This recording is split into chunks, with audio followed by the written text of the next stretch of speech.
Well, hello everyone.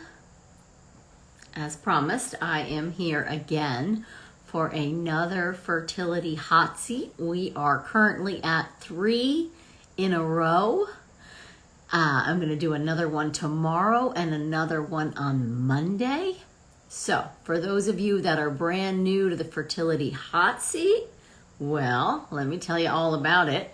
It's where one of you requests to join me live, and then at random I pick one of you, and then you come on and I give you a free 15-minute consult on your case, on what you're dealing with from a fertility perspective. And I give you that consult based on my almost 20 years of clinical experience helping women get and stay pregnant, based on the best-selling books that I've written on fertility. So they're right behind me. The Egg Quality Diet, you see that guy up there? Yes, you can get pregnant. Body Belief, they're all right here behind me. If you haven't read my books, please check them out. So this is not medical advice, right? This is advice based on my clinical experience as an acupuncturist and herbalist, as a fertility coach, as a student of functional medicine, a student of Chinese medicine, a previous research scientist with a degree in biology and chemistry, and master's level education in neuroscience, and then 17 years of clinical experience. You know, I've read so many, all of the fertility books that are out there that, occupy the space that a lot of you have read. And I think the biggest takeaway I get from a lot of them, so much good information, but you want to be careful who you take advice from, especially if they're not a clinician actively seeing patients. And so I say that with love for all of my colleagues, especially those who put so much time and energy into their research for their books.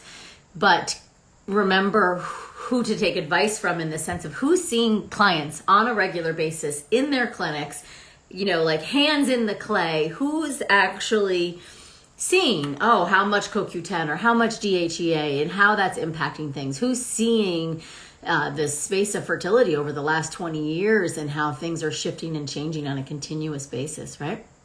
So how do I choose? So you have to, they're chosen randomly, but you have to request to join me live, okay? So I'm going to give you guys like another minute to get in your request. So the plus button down below on your Instagram, you have to be on your phone. You cannot be on your computer to join me live. And if you request to join me live, then I will pick you. I also want to remind everyone that right now, my amazing course that is all about improving your fertility, enrollment opens only once a year, is currently open for enrollment. Enrollment will close on Monday at midnight Eastern time, so 11:59 p.m. Eastern time. The enrollment for the course will close. It is everything. I teach you every single thing I have ever learned about fertility and what you can do to optimize your fertility mentally, emotionally, physically, nutritionally. I go over all the latest research. There are a couple different levels of the course. The master level, which is coaching with me, is actually already sold out. We do have a plus level where you can coach with one of my associates.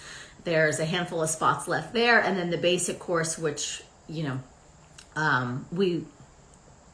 there's plenty of those left, because we don't really run out of those. You get the course, plus you get weekly Q&As with me for however long you're in the course. We never kick you out. We never end the course.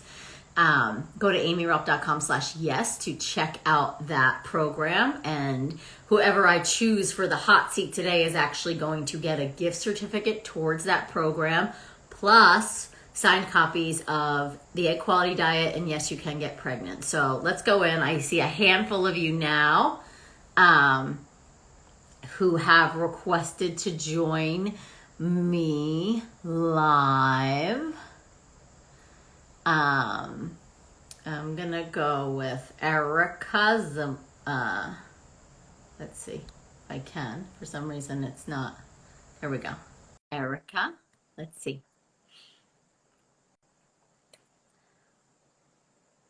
Give her a second to come on. I sent a request. Um, okay. Maybe she changed her mind. Let's see. Okay.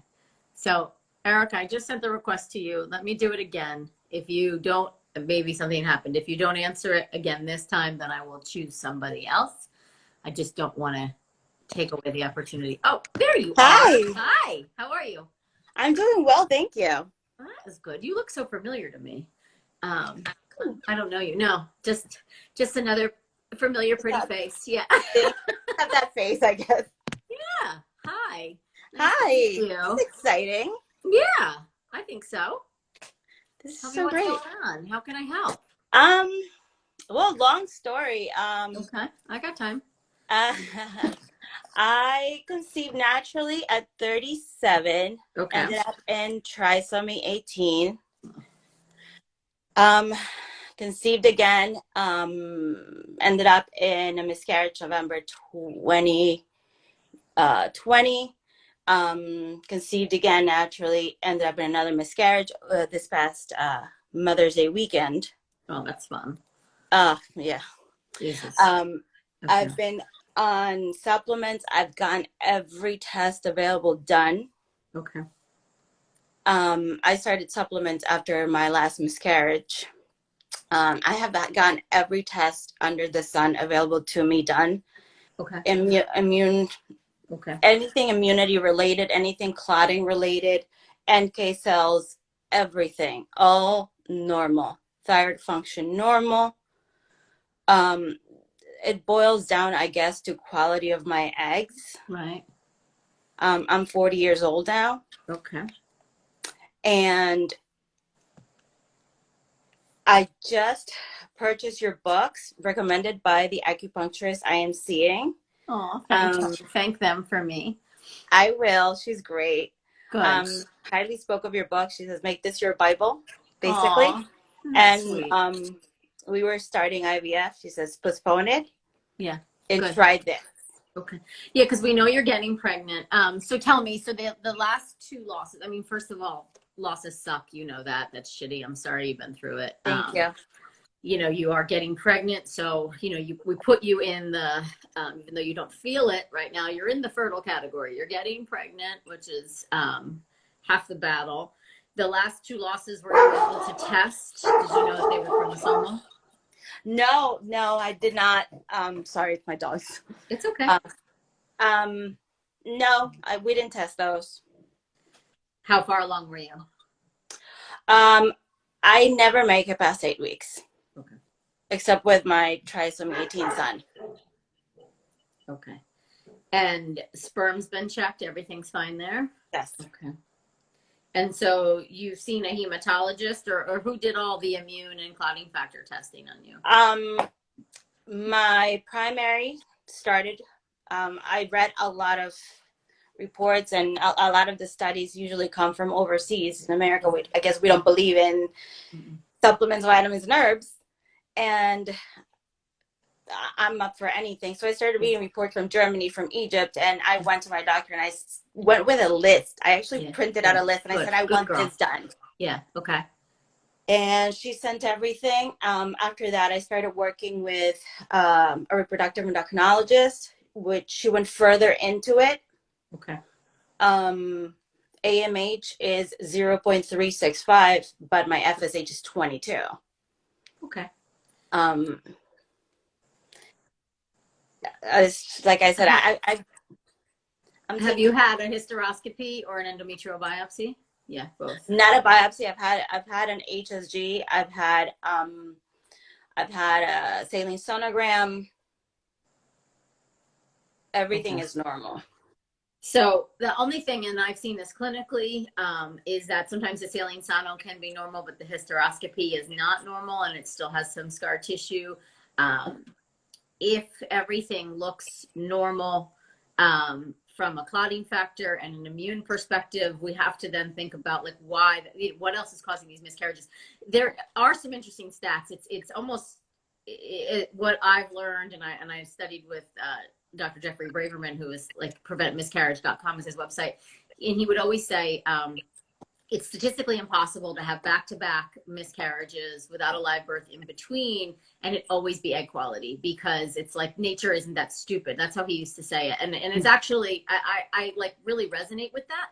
So Right. something else is going awry, you know, so it could just be, and I say that loosely, inflammation in your body, which is causing erroneous cellular division and then causing, you know, issues with the embryo or the eggs. But also I would rule out an endometrial infection, like a lining infection. So you don't have to go and get the hysteroscopy, but in order for them, they would look inside the uterus anyway for the endometrial biopsy, but it's called the Alice and Emma test or the endobiome. And no, if you do IVF, I would urge you to do this before you go and transfer anything in. But it's always, it's, that test has become more and more popular the last couple of years, and it's astonishing how many women come back with having an infection in their uterus, like an E. coli or a bacterial overgrowth, which is basically, it's birth control, if you will, inside. Like it will not let something live on. So that's one thing I would get looked at. For certain. And then the other thing, even though clotting factor stuff has come back normal, I'd still probably take a baby aspirin in your luteal phase. Okay, good.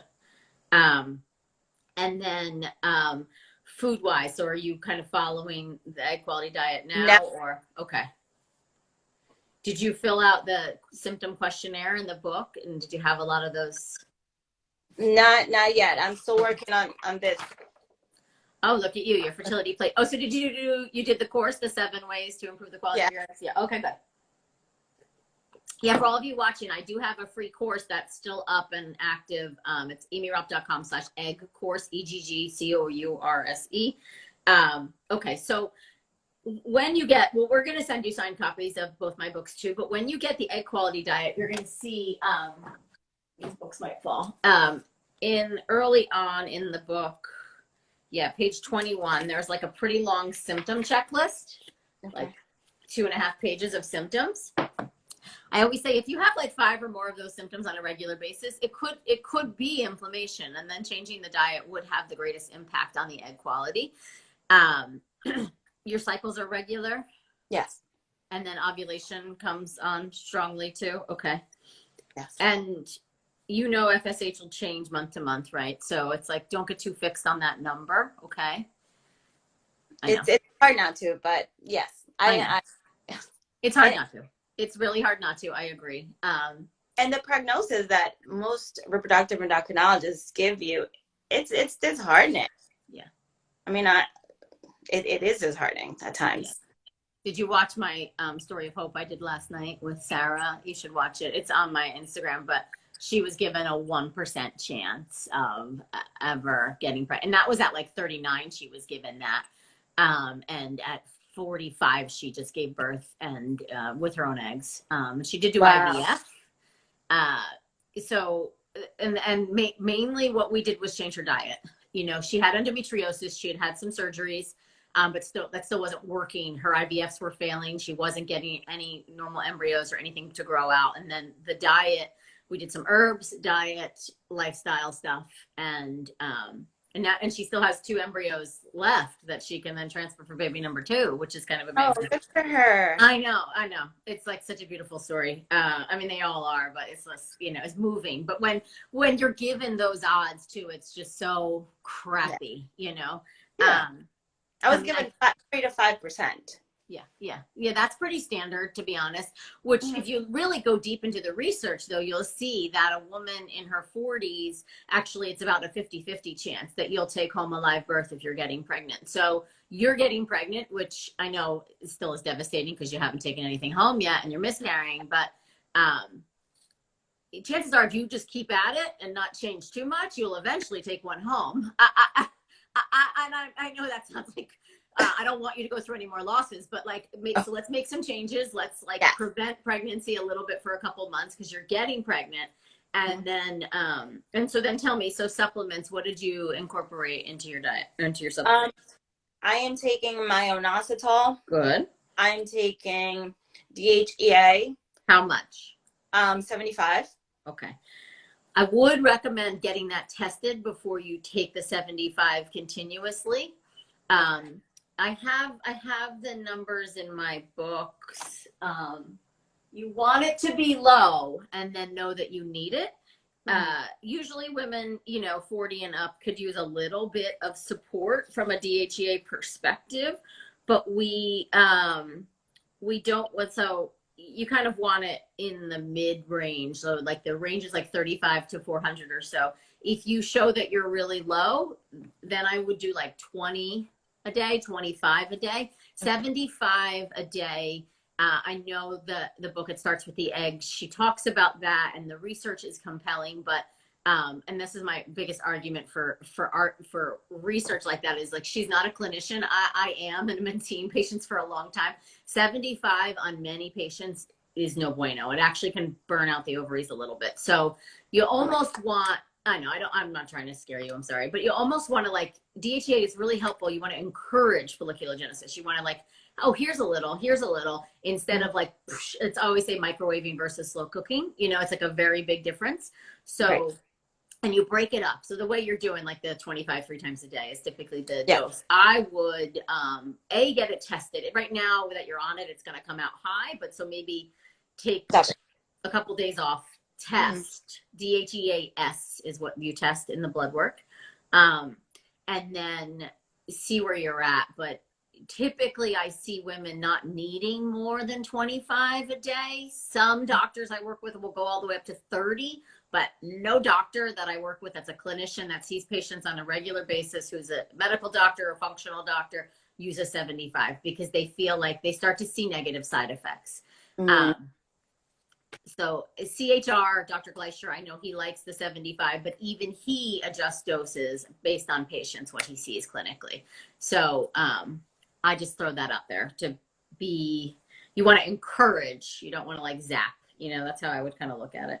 So the DHEA, myo-inositol, what else are you taking? Ubiquinol, 800 milligrams. Okay.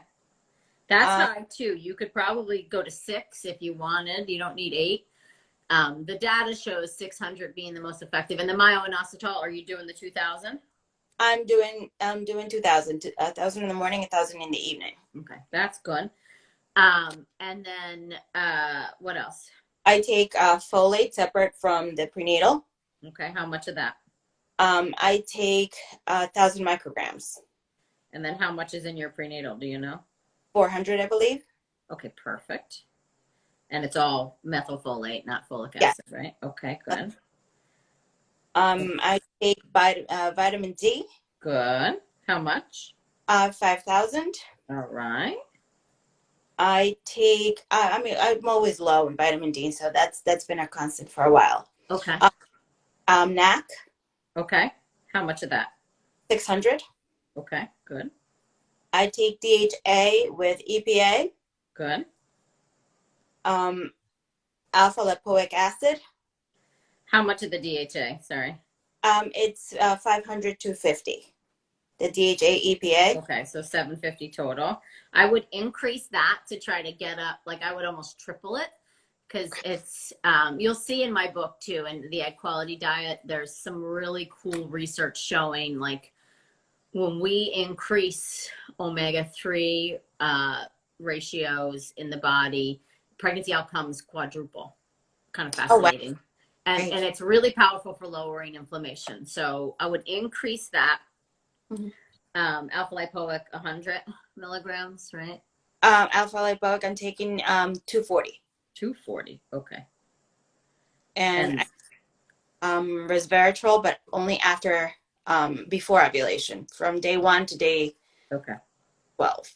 And I take also 1 baby aspirin a day. I take vital only in the luteal phase, right? The baby aspirin?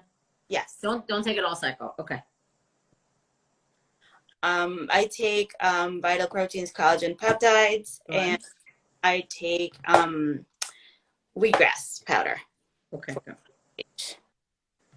The one thing you'll see that I like and talk a lot about is liver, which you could eat liver, like organ meat liver, but you can also take it in pill form. It's a powerful, it's like nature's I call it nature's B complex, but it's one of the most nutrient dense food sources out there with zinc and selenium and good quality fats.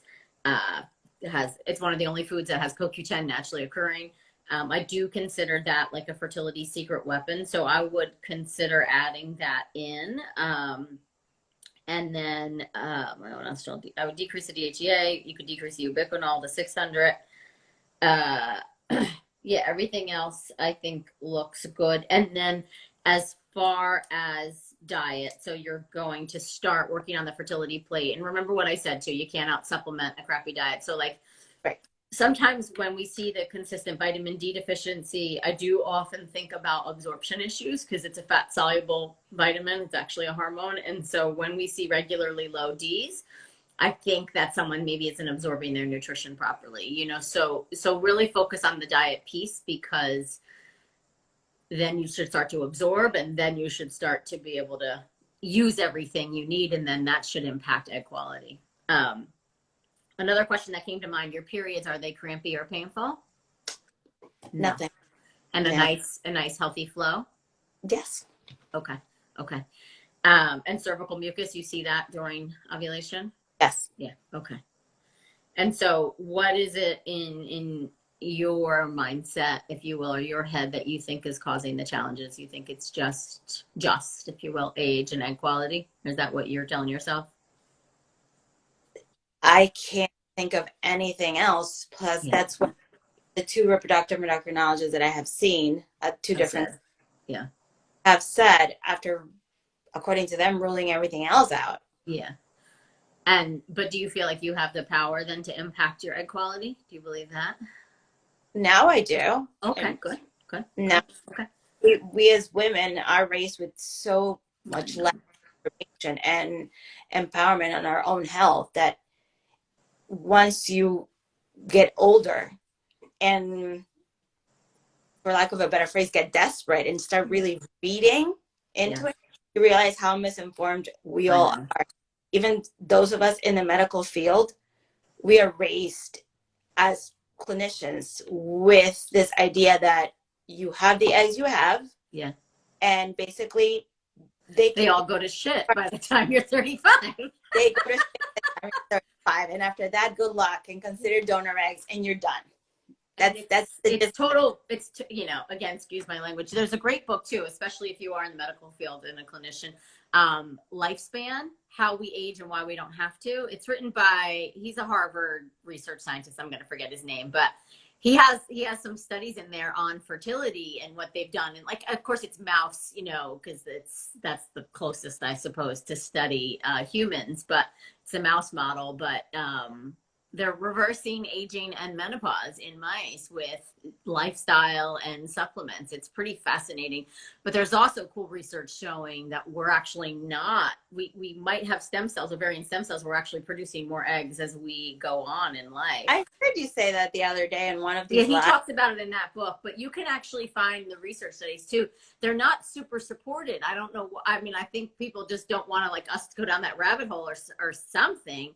But then there's ovarian PRP, which is doing similar, where you're taking, the platelets and injecting into the ovaries, and you're getting them to like recruit more follicles, more eggs. But yeah, I think too, if you can just remember too, of like, even in menopause, you still have about 1,000 eggs left. You know what I mean? So, and you're not there, and you've got years before you're there.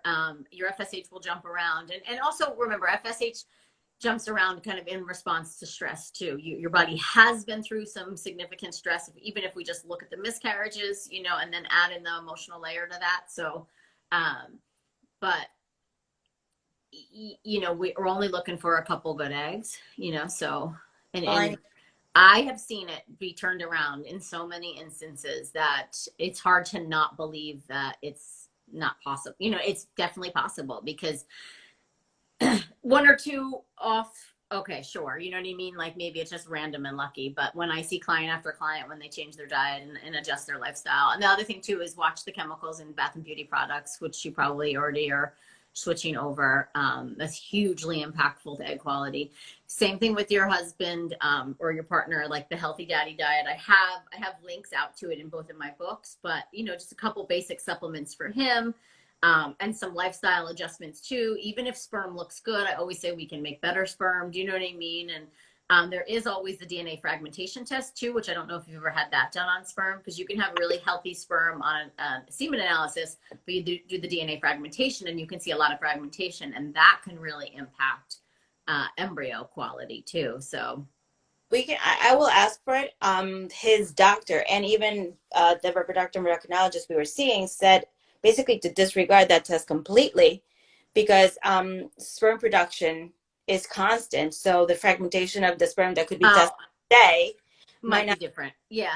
Next month. I still think it would give us something to bounce off of. Do you know what I mean? Or right. At least for you to look retrospectively and be like, okay, so maybe that did impact though the last pregnancy. Do you know what I mean? Yeah, we can. Women who go through this, that we are basically in the "it's my fault" mentality, and then we get the fragmentation test from our partners or husbands, and they're like, what's up me? Yeah. Well, and it really does matter, the two coming together, and it's like, it really does impact things. So, I just always think, listen, like, we could always just make better sperm. We could always just make better eggs. We can always make a more hospitable uterine environment. Like, things might not be necessarily like blaringly wrong, but we can work towards improving them. That's how I would look at it for you. Definitely.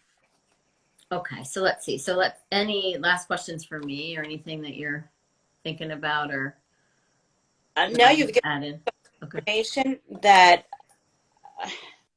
unfortunately, like I said, the MDs do not give out, and it's until we find alternative medicine or alternative ways of treating that we see there's so many options for us. So thank you so much for everything you do, because even for some of us with a medical background, we have no idea. I know. And even, I reserve the right to still say, like, I still have, you know what I mean? Like, we only have maybe 50% of the knowledge base. You know what I mean? I feel like there's still so much more that we're learning and knowing. But if we do come back home to like, okay, fertility is an extension of health, and if I can get myself into the best state of health possible, then it should thrive from there too. So it's like always just coming back home to that baseline too, I think, of like, what can I do to make myself feel like the healthiest version of myself? And then the baby comes through that too. Yeah, I know. You're welcome. Thank you. Hang in there. And then DM us, or I always say on the back end, but I don't even know what I mean by that. Just DM us, and I'm going to send you DM us your address. I'm going to send you signed copies of the book, and then we're also going to give you a gift certificate if you're interested in the Yes You Can Get Pregnant e-course. Take a look at it. Okay. Thank you so much. Right. Thank you so much. Good luck to you. All right. Thank you. Okay. Goodbye. Goodbye, everyone.